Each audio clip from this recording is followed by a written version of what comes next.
Hey, what's up, you guys? My name is Sean. I'm a product coordinator with Axial. Over here, I got Darshan, a product developer with Axial as well, and we're out here at Horseman's. We just got done running the brand new CJ-7 V2s, and we're gonna go a little bit more in depth about what makes this a fresh start.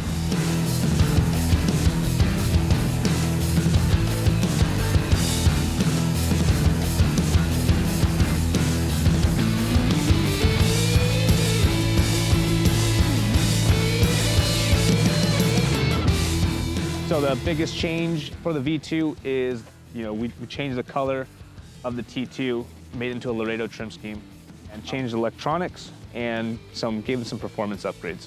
Sweet, so let's actually dig a little bit deeper into it. So aesthetically, what are the biggest changes that you made on this body? So the biggest difference with the V2 is the color, obviously. It's a nice copper color, looks amazing in the sun.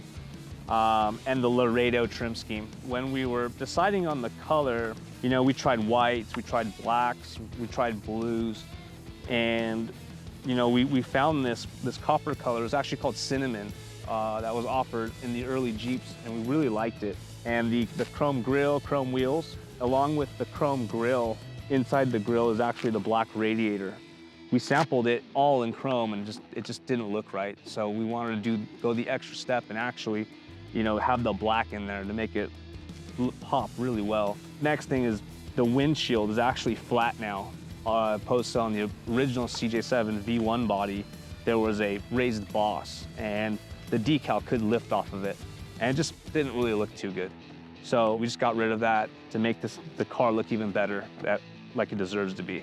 It's still got all the scale details. The doors open, we got all the shifters inside, steering wheel, brake pedal, gas pedal, clutch pedal, the center console opens. So we have all the awesome scale details as we previously offered. We've even got spots for your pod lights, your aftermarket light bar. It's really cool to see what customers can do with this and adding their own flair to these cars. Aside from that, it's the same thing on the red car. It's got the windshield change, but the red car still has the same trim scheme. Sweet, and I do like this color, honestly. It really does stand out. Now let's get a little bit more deeper. Let's talk about electronics. I know we got some changes on that, so can we go over it a little bit? Yeah, so the biggest change on the V2 CJ-7 is we no longer have a 2-in-1 system. We have its own dedicated SR515 receiver and a 40 amp Spectrum ESC. Still equipped with DIG. Another notable change is we now have an all-steel gear steering servo. So for someone who's a first-time user of DIG, can you talk a little bit more about DIG, how it works? Essentially what DIG does is it locks the rear axle. So we only have front drive once that's locked. And what that allows to do is it allows the car to pivot on its rear so it can turn sharper, get around obstacles. Another use for DIG could be descending down steeper rock faces where you can lock the back end, and instead of it being a roll point where it just rolls over, you can anchor the rear of the car. So it can just slowly descend down the rocks.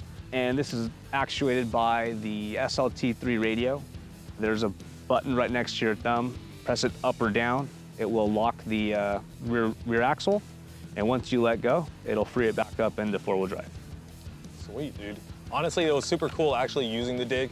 It was my first time ever using DIG on any rig at all. So it was actually kind of cool to see it and how easy it was to use on that controller. We did get something on performance side to help out with this chassis. What was that exactly that we changed?